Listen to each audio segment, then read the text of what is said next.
Have you ever experienced brake fade on your car, whether it's on the track or just on fast road driving? Well, if that is the case and you've got a BMW M3, then this is the video for you. First things first, we need to get the car up in the air and we're going to be focusing on the front end of the car. So we'll get that up.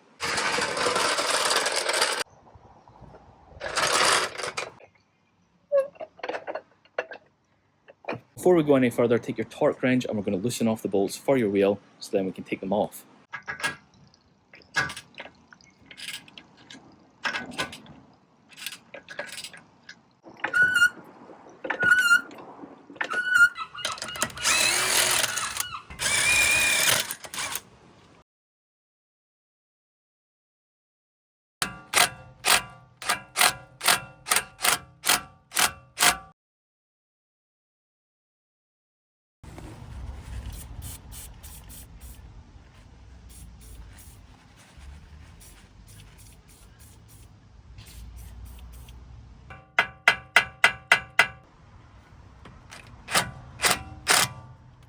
And that is exactly where this video stopped going so well. And I actually have the car in a different position. This is on a different day as well, and we're waiting to fix a different issue. And I'll get on to in a second why the video stopped where it did, but I will explain what we're waiting to fix right now. So if you come in the car, excuse the mess, and if we try and turn it on, there we go. So it is saying service due since 210 miles because I've been driving the car, and it's got a brake system failure up there. So there are just a couple of warnings. I've actually had emails from my local BMW dealership as well, which is also basically screaming at me saying that there's an issue with the brake systems on this car, but I know what it is and I have the fix. So let's do it. First things first, we need to get the car jacked up like it is. There we go. I've already loosened off the bolts here, so let's just get them off and then let's get that wheel off.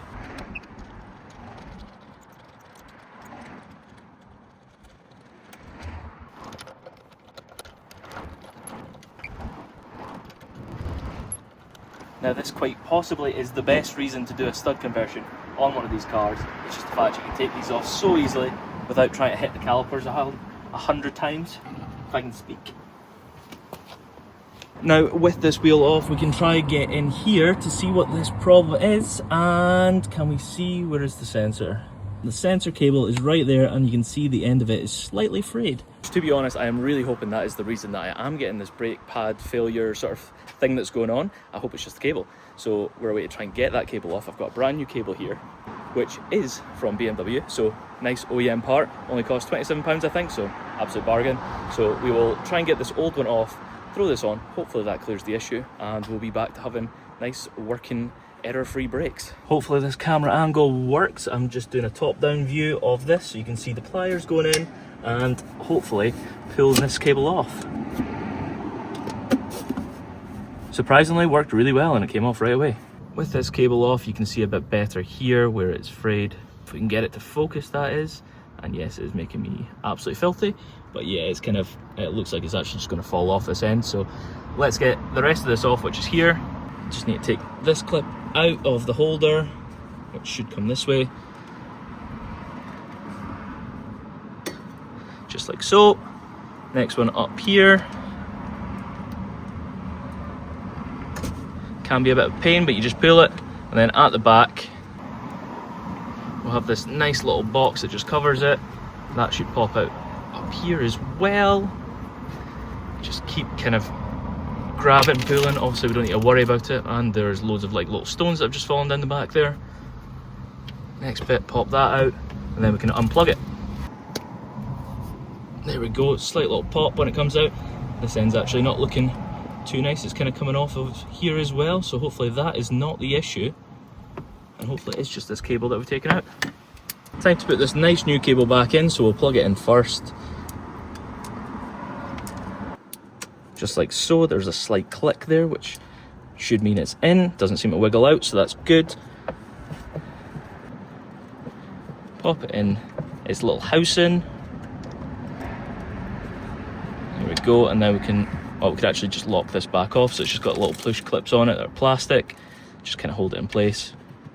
Push this clip back in, and yeah, you just need to wiggle and a wee bit of force and they go back in.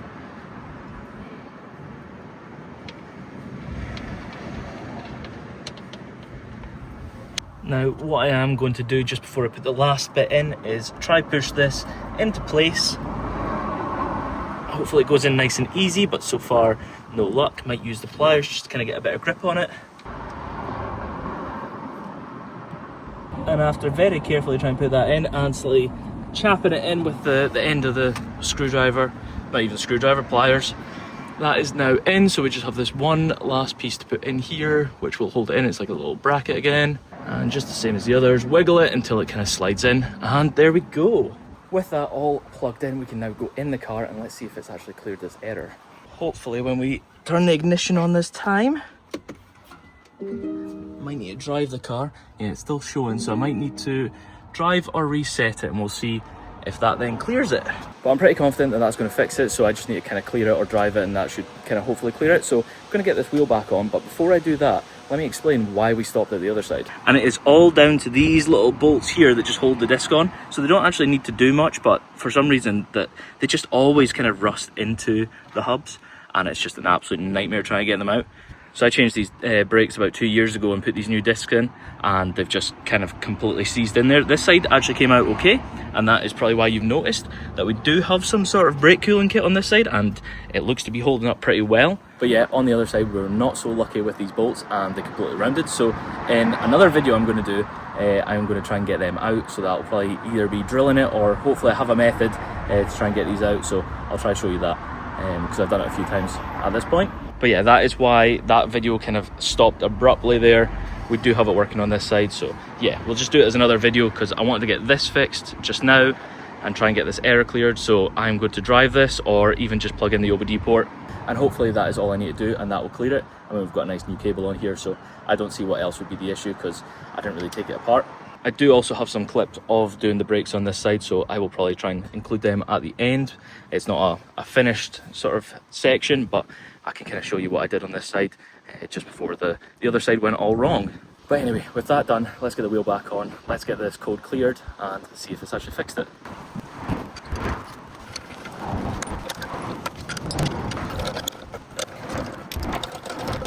Bolts are now snugged up, so I'm just going to let the wheel go down to the ground just enough so it stops it spinning, torque it up, then lower it down the rest of the way. There you go, so it won't spin now. I've got this now, well, I've got this torque wrench now set to 140 Newton meters. Let's get the torque.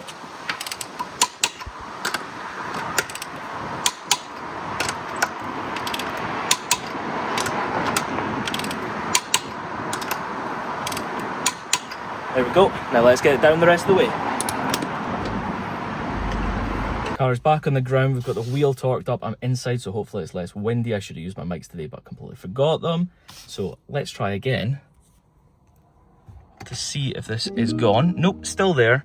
I don't know if I should, I think I'll try clear it because I'm sure I've got my code reader in here. I do. And if I plug that in down here, there you go. Right, I will connect to that and then I will put over the screen what is going on. Now just connecting to the car using a OBD scanner, and it will just scan every code, and I'm sure there's plenty of codes that are going to pop up on here that we're not even trying to look for, and well, hopefully shouldn't even be an issue. So yeah, you're seeing that there's 4 faults found. I mean, obviously on the dash we're only seeing 1 that is actually showing 3, but what I like doing first is just clearing everything and then scanning again to see what actually comes back, because usually there's just some codes that are on here from, I don't know, anything random that's went on. So clear it first, then we'll see. Now, as you can see, every time I clear it, this brake one is coming back, and it's actually because I realized that I need to reset the brake intervals just so it kind of relearns itself and it knows that I have changed this sensor and it is all fresh and good to go. So if we do that, then you can see it works. Right, so eventually we got there. We had to use credits, which is a bit annoying to do it, but we had to reset the sensor so it kind of learns itself again.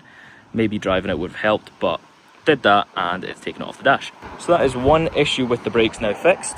Really, the other one isn't an issue unless I want to put the brake coolant on the other side, which I think I'm going to do anyway, because why not? So that will be another video, and I do have another couple of issues with the car that I will go through probably in that other video as well. Just need to get the car up higher. So yes, we will go through those other issues, and then hopefully in a future video we will try and rectify those issues. They are, a couple of them are quite big and will be big jobs, so hopefully I can actually do them. But yes, thank you very much for watching, and yes, it's not exactly the video that I kind of set out to make, but we did do something with the brakes, although it was add something, break something, fix something. So yes, there we go. Thank you for watching, hopefully see you in the next one.